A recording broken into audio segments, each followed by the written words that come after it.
여러분의 구독은 영상을 제작하는 데 큰 힘이 됩니다. 영상을 보시기 전에 구독과 좋아요 꼭 부탁드리겠습니다. 아울러 회원이 되시기를 원하시는 분들은 유튜브 채널 홈피 구독 옆에 있는 가입 버튼을 눌러주시기 바랍니다.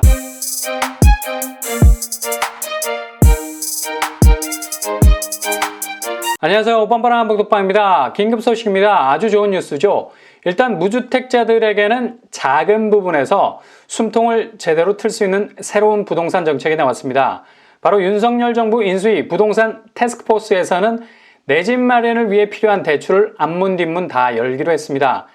대출은 내 집 마련에 있어서 키포인트죠. 대출 안 받고 현금으로 집 사는 사람이 제일 편도 방향의 기차만 타는 사람일 수밖에 없습니다.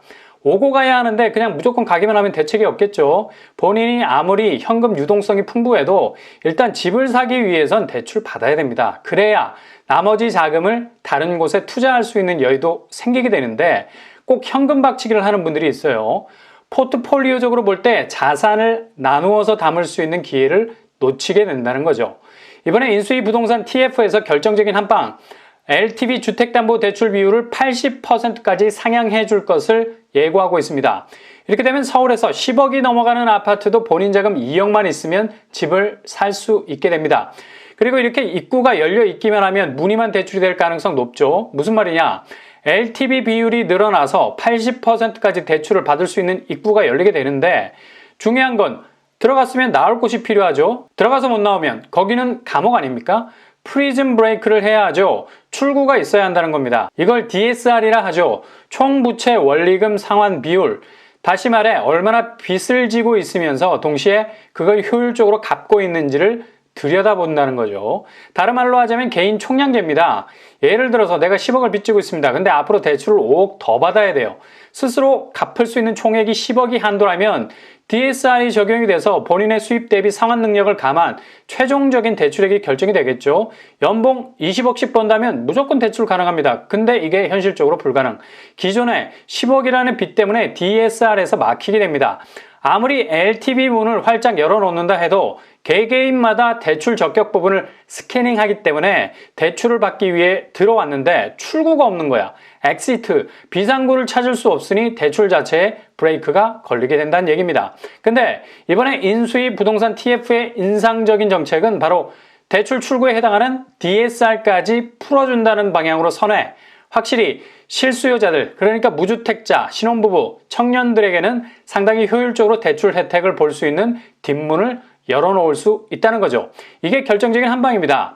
이전의 대출 정책은 정말 실수요자들도 목을 조르는 일방적인 링 안에서의 목조르기였죠. 사정없이 집값을 잡으려다 보니 엉뚱하게 내 집 한 채를 갖기 원하는 사람들까지도 누르기 한 판에 당하기 시작한 겁니다.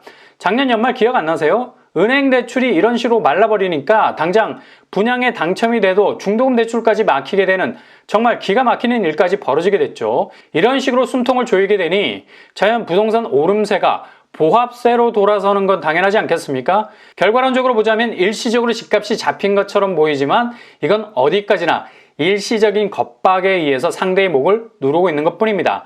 부동산이 선순환이 돼야 실수요자도 살고 다주택자도 살 수 있는 거죠. 그래서 부동산 문제는 시장 스스로 해결할 수 있도록 그 장을 열어주는 것이 중요합니다. 너무 디테일한 규제는 아무리 가두리 양식이라도 얘네들이 제대로 잘하지를 못해. 그렇게 제한된 공간 안에서 잘하는 것도 모자라서 계속해서 손을 댄다는 건 그만큼 그 안에서 잘하는 애들에게도 엄청난 스트레스, 오히려 생산적인 면에서 효율성이 떨어지게 되죠. 부동산 시장도 마찬가지입니다. 정부는 그냥 시장이 선순환될 수 있도록 시스템을 제시해주면 됩니다. 그리고 그 시스템 안에서 셀프 컨트롤이 가능할 수 있는 수준까지 이르게 되면 스스로의 자정 능력이 생기게 되죠.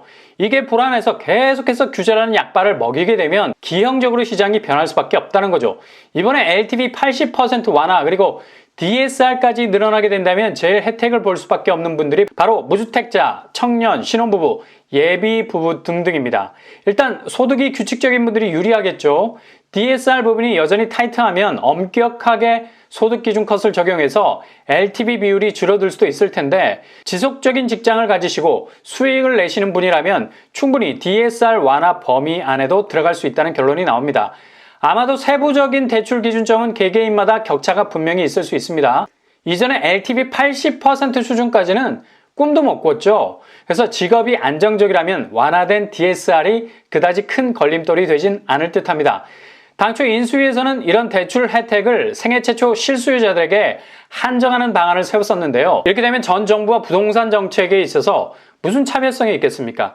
보다 전진하는 정책이 되기 위해선 혜택을 누리게 되는 대상을 넓히는 것이 맞습니다. 그래서 논의 끝에 대상의 폭을 늘리게 된 거죠. 무주택자, 신혼부부, 청년, 예비 신혼부부 등으로 말이죠. 이렇게 정책 자체가 광폭으로 가야 뭔가 달라졌다는 느낌이 들지 계속해서 뭔가에 움츠려드는 스탠스는 복지부동하고 다를 게 없지 않습니까? 재건축 규제 완화도 집값 상승에 대한 우려 때문에 그 카드를 그냥 만지작거리고 있기만 했는데요. 전향적으로 바꾸려 하고 있죠. 일기 신도시 분당, 일산, 평촌, 삼본 등등 재건축 아파트들에 대해서 용적률을 300% 이상 올려주는 방안을 검토하고 있다고 합니다. 이렇게 선이 굵게 가야 합니다. 공급이 사하라 사막인데 재개발과 재건축까지 막아섰던 우를 범하지 말아야 된다는 거죠.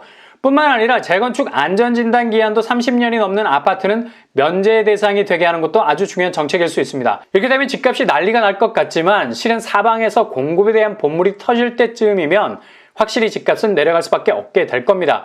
지금 대구 분양을 보세요. 공급을 이길 집값 어디에도 없습니다. 신축 분양이 터지기 시작하니 주변 집값이 확실하게 내려가는 걸 볼 수 있지 않습니까?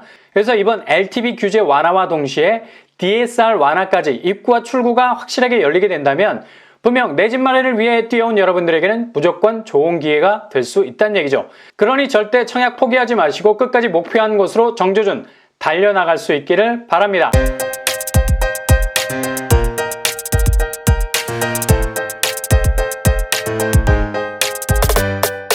오늘의 부동산 캐릭터죠. 대출 규제 완화 80% 입구만 열어놓은 게 아닙니다. DSR도 완화가 됩니다. 출구도 열리게 되죠. 이젠 본격적인 공급이 열리게 되면 서울에서 10억짜리 아파트를 내 돈 2억에 살 수 있게 되는 날도 올 수 있겠네요. 항상 여러분의 도전이 계절의 여왕 5월처럼 화창하실 수 있기를 바랍니다. 이상으로 뻔뻔한 먹방을 마치겠습니다. 구독과 좋아요 부탁드립니다. 감사합니다.